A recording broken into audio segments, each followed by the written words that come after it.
तो दोस्तों, हमने पिछले नॉवल के पार्ट में देखा कि गोस्टली और झू शियान तलवार का भीषण द्वंद्व। एक बार में उसका शरीर चीर गया, पसलियां टूट गईं और वो लहूलुहान होकर गिर पड़ा। किंग यून सेक्ट के डिसाइपल्स उसका पीछा करने लगे, लेकिन तभी आकाश गड़गड़ाया। झू शियान एंशिएंट स्वॉर्ड टूटकर बिखर गई। पूरी दुनिया हिल उठी। घायल गोस्टली तूफानी रात में लड़खड़ाता रहा। हर कदम मौत जैसा दर्द, लेकिन मरने का समय अभी नहीं था। वो कीचड़ और अंधेरे में छिप गया, जबकि डिसाइपल्स चारों ओर उसकी तलाश कर रहे थे। बारिश और तूफान गरज रहे थे और गोस्टली किस्मत की कगार पर पड़ा था। अब आगे इस पार्ट में ऐसा होने वाला है जिसकी आप लोगों ने सोचा भी नहीं होगा। तो नॉवल को शुरू करता हूँ। तूफान थमता नहीं था। बारिश मूसलाधार बरस रही थी। काले बादलों के बीच बिजली कौंध रही थी। किंग यून डिसाइपल्स घने जंगल में तलाश कर रहे थे। हथियारों की हल्की रोशनी अंधेरे को चीर रही थी, मानो जुगनुओं के झुंड हो। गोस्टली की तलाश 4 घंटे से जारी थी, फिर भी उसका कोई निशान नहीं। कुछ डिसाइपल्स मन ही मन कांप उठे, क्या वो दुष्ट भाग गया? पर गुरुओं की डांट से सभी खोज जारी रखते रहे। उन्हें क्या पता था, उसी अंधेरे कीचड़ में उनकी आंखों के सामने ही गोस्टली लहूलुहान पड़ा था, आखिरी सांसों से चिपका हुआ। तभी अचानक एक भारी आवाज गूंजी, रुको, सब रुक जाओ। तूफान की गर्जना भी उस आदेश को दबा न सकी। सभी डिसाइपल्स वहीं रुक गए। जंगल का शोर पल भर में शांत हो गया। भारी बारिश के बीच सिर्फ हांफती सांसों की आवाज सुनाई दे रही थी। गोस्टली का दिल जोर से धड़क उठा। उस पर एक अजीब सी ठंडी लहर छा गई। ये सन्नाटा चीख और शोर से कहीं ज्यादा भयानक था।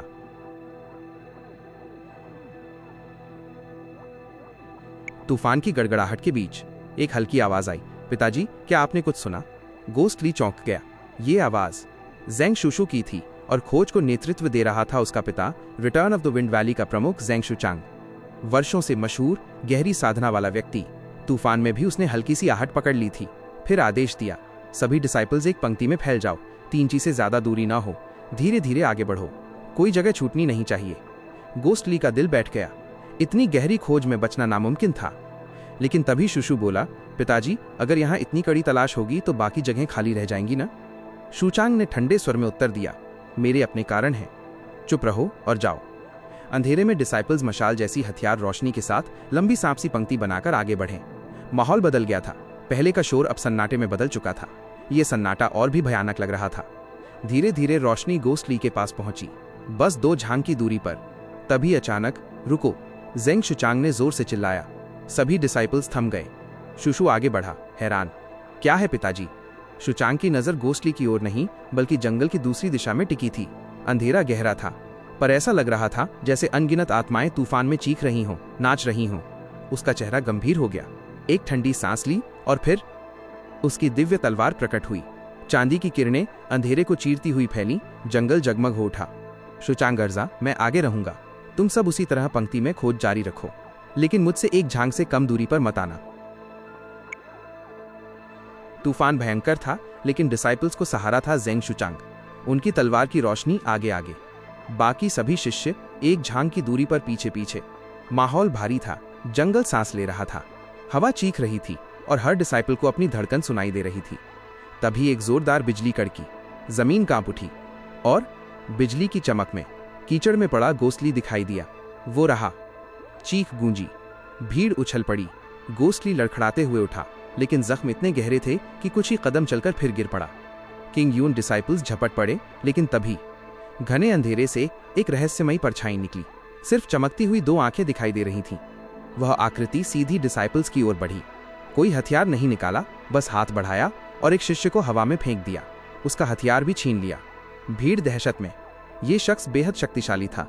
उधर अंधेरे में शुचांग की गर्जनाएं सुनाई दे रही थीं। वो किसी और ताकत से बुरी तरह उलझा था, बाहर नहीं निकल पा रहा था। और अब इस काली रात में गोस्टली के चारों ओर और भी रहस्यमयी अज्ञात मास्टर्स छुपे हुए थे।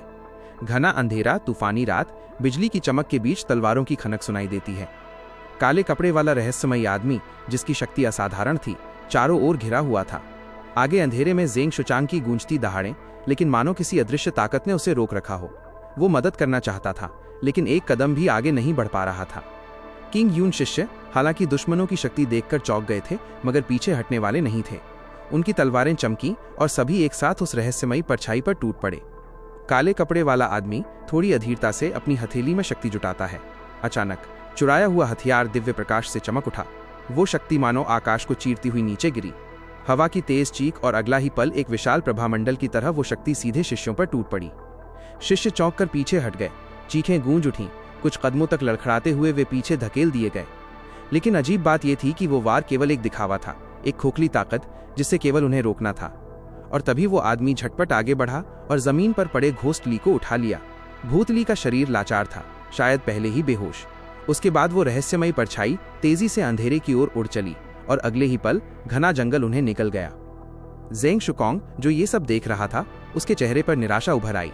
उसने गहरी सांस लेते हुए कहा, हमने वार जरूर किए, लेकिन उनमें दुष्ट संप्रदाय की शक्ति का आभास नहीं हुआ। अगर दुष्ट संप्रदाय के लोग भूतली को बचाने आते तो इतने छिपते क्यों? ये लोग आखिर कौन थे और इतनी संख्या में इतना कौशल लेकर वो भूतली को क्यों बचाना चाहते थे? उसकी भौहें सिकुड़ गईं, मन में सवालों का तूफान उठ रहा था। ज़ेंग शुशु कुछ नहीं बोला, सिर्फ अंधेरे जंगल की ओर देखता रहा, जहां ना कोई छवि दिखाई दे रही थी, ना कोई आहट। धीरे धीरे उसने कदम आगे बढ़ाए और बुदबुदाया, जो भी हो, कम से कम किंग यून संप्रदाय के हाथों से तो बेहतर ही हुआ। काले तूफानी आसमान के नीचे बारिश की बूंदें टपकती हैं। अंधेरे के कोनों में एक रहस्यमयी परछाई चुपचाप खड़ी है। वो है मिस्टर घोस्ट। उसकी आंखों में उलझन और गहरी सोच झलक रही थी। वो चुपचाप देख रहा था। ज़ेंग शुकोंग और किंग यून के शिष्य जंगल की तलाशी ले रहे थे। समय बीतता गया, खोज का दायरा बढ़ता गया, लेकिन नतीजा कुछ नहीं।